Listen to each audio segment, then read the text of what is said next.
ಮಹಿಳೆಯರಿಗಾಗಿ ಕೆಲವು ಸಲಹೆಗಳು. ಕೂದಲನ್ನು ಎಂದಿಗೂ ಕೂಡ ಬಿಸಿ ನೀರಿನಿಂದ ತೊಳೆಯಬಾರದು. ಇದರಿಂದ ಕೂದಲಿನ ಬುಡ ದುರ್ಬಲಗೊಳ್ಳುತ್ತದೆ ಮತ್ತು ಕೂದಲು ಉದುರಲು ಶುರುವಾಗುತ್ತದೆ. ನೆಲ್ಲಿಕಾಯಿಯನ್ನು ತಿನ್ನುವುದರಿಂದ ದೇಹದಲ್ಲಿ ಎಂದಿಗೂ ಕೂಡ ವಿಟಮಿನ್ ಸಿಯ ಕೊರತೆ ಉಂಟಾಗುವುದಿಲ್ಲ.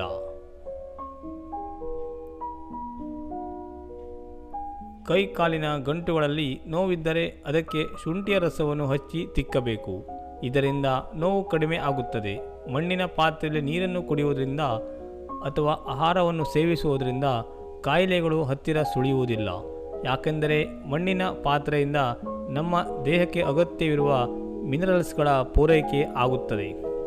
ನಿಮ್ಮ ಮೂತ್ರದ ಬಣ್ಣ ಹಳದಿಯಾಗಿದ್ದರೆ ಅದರ ಅರ್ಥ ನೀವು ನೀರನ್ನು ಯಥೇಚ್ಛವಾಗಿ ಕುಡಿಯುತ್ತಿಲ್ಲವೆಂದು. ರಾತ್ರಿ ಮಲಗುವ ಮೊದಲು ಹಾಲಿನಲ್ಲಿ ಸ್ವಲ್ಪ ಅರಿಶಿಣವನ್ನು ಸೇರಿಸಿ ಕುಡಿಯುವುದರಿಂದ ನಿಮ್ಮ ಆರೋಗ್ಯವು ಚೆನ್ನಾಗಿರುತ್ತೆ. ವಿಪರೀತ ಟೆನ್ಷನ್ ತೆಗೆದುಕೊಳ್ಳುವುದರಿಂದ ಹಲವಾರು ಕಾಯಿಲೆಗಳು ಶುರುವಾಗುತ್ತದೆ ಮತ್ತು ವೃದ್ಧಾಪ್ಯ ಬೇಗ ಬರುತ್ತದೆ. ಬಾಳೆಹಣ್ಣಿನ ಸಿಪ್ಪೆಯನ್ನು ಮುಖಕ್ಕೆ ತಿಕ್ಕುವುದರಿಂದ ಮುಖದ ಚರ್ಮ ಮೃದುವಾಗುತ್ತದೆ. ದಿಂಬಿನ ಕವರನ್ನು ವಾರಕ್ಕೆ 2 ಬಾರಿ ತೊಳೆಯಬೇಕು. ಇದರಿಂದ ಹೊಟ್ಟಿನ ಸಮಸ್ಯೆ ಬರದ ಹಾಗೆ ಮತ್ತು ಮುಖದಲ್ಲಿ ನೆರಿಗೆಗಳು ಆಗದ ಹಾಗೆ ತಡೆಯಬಹುದು. ಯಾವುದೇ ರೀತಿಯ ಹಣ್ಣಿನ ರಸವನ್ನು ಅಥವಾ ಜ್ಯೂಸನ್ನು ಜಾಸ್ತಿ ಹೊತ್ತು ಇಡಬಾರದು. ಇದರಿಂದ ಅದು ಕಹಿಯಾಗುತ್ತದೆ ಮತ್ತು ಆರೋಗ್ಯಕ್ಕೆ ಮಾರಕವಾಗುತ್ತದೆ. ಕ್ಯಾರೆಟ್, ಬೀಟ್ರೂಟ್ ಮತ್ತು ನೆಲ್ಲಿಕಾಯಿ ಜ್ಯೂಸನ್ನು ಕುಡಿಯುವುದರಿಂದ ನಿಮ್ಮ ಕಣ್ಣಿನ ದೃಷ್ಟಿ ಉತ್ತಮವಾಗುತ್ತದೆ ಮತ್ತು ಚರ್ಮವು ಆರೋಗ್ಯದಿಂದ ಕೂಡಿ ಹೊಳಪು ಹೆಚ್ಚಾಗುತ್ತದೆ.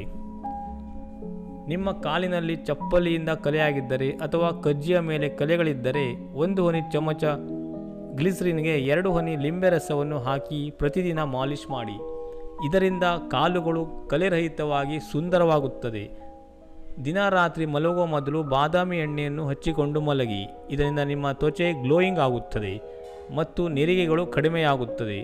1 ಚಮಚ ನೆನೆಸಿದ ಮೆಂತ್ಯವನ್ನು ಪೇಸ್ಟ್ ಮಾಡಿ ಹಾಲಿನೊಂದಿಗೆ ಸೇರಿಸಿ ಮುಖಕ್ಕೆ ಹಚ್ಚಿಕೊಳ್ಳಿ. ಇದರಿಂದ ನಿಮ್ಮ ತ್ವಚೆ ಟೈಟ್ ಆಗಿ ಗ್ಲೋಯಿಂಗ್ ಆಗುತ್ತದೆ. ಮಲಗುವಾಗ ಕಾಲಿನ ಪಾದಕ್ಕೆ ವಿಕ್ಸನ್ನು ಹಚ್ಚಿಕೊಂಡು ಮಲಗಿದರೆ ಶೀತದಿಂದ ಮುಕ್ತಿ ಸಿಗುತ್ತದೆ.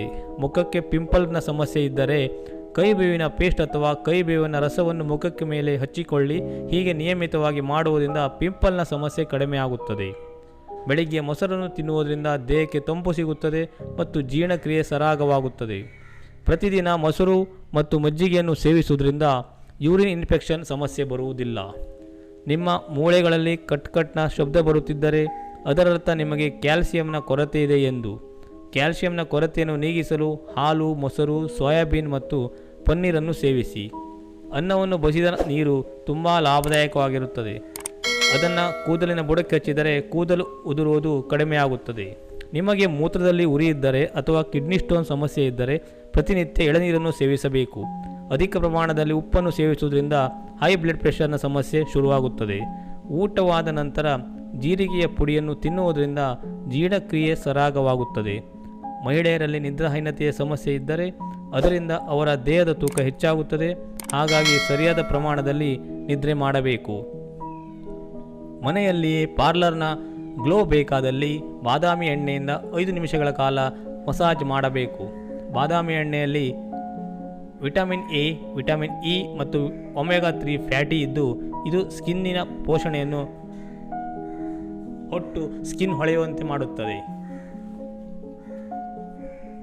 ಒದ್ದೆ ಬಟ್ಟೆಯನ್ನು ನಾಭಿಯ ಮೇಲೆ ಇಡುವುದರಿಂದ ಉರಿಮೂತ್ರದಿಂದ ಆರಾಮ ಸಿಗುತ್ತದೆ. ಖಾಲಿ ಹೊಟ್ಟೆಯಲ್ಲಿ ಸೊಂಪು ಕಾಳಿ ನೀರನ್ನು ಕುಡಿಯುವುದರಿಂದ ತೂಕ ಬೇಗ ಕಡಿಮೆಯಾಗುತ್ತದೆ. ಪ್ರತಿನಿತ್ಯ ನೆಲ್ಲಿಕಾಯಿಯನ್ನು ತಿನ್ನುವುದರಿಂದ ಕಣ್ಣು ಮತ್ತು ಕೂದಲಿನ ಆರೋಗ್ಯ ಸುಧಾರಿಸುತ್ತದೆ. ಹರಳೆಣ್ಣೆಯನ್ನು ಕೂದಲಿನ ಬುಡಕ್ಕೆ ಹಚ್ಚಿ ಮಸಾಜ್ ಮಾಡುವುದರಿಂದ ಕೂದಲು ಸ್ಟ್ರಾಂಗ್ ಆಗುತ್ತದೆ ಮತ್ತು ಉದುರುವುದು ನಿಲ್ಲುತ್ತದೆ. ಇಂತಹ ಇನ್ನೂ ಹಲವಾರು ಉಪಯುಕ್ತ ಮಾಹಿತಿಗಳಿಗಾಗಿ ನಮ್ಮ ಚಾನಲನ್ನು ಈಗಲೇ ಸಬ್ಸ್ಕ್ರೈಬ್ ಮಾಡಿ. ವಿಡಿಯೋ ಪೂರ್ತಿಯಾಗಿ ನೋಡಿದ್ದಕ್ಕೆ ಧನ್ಯವಾದಗಳು.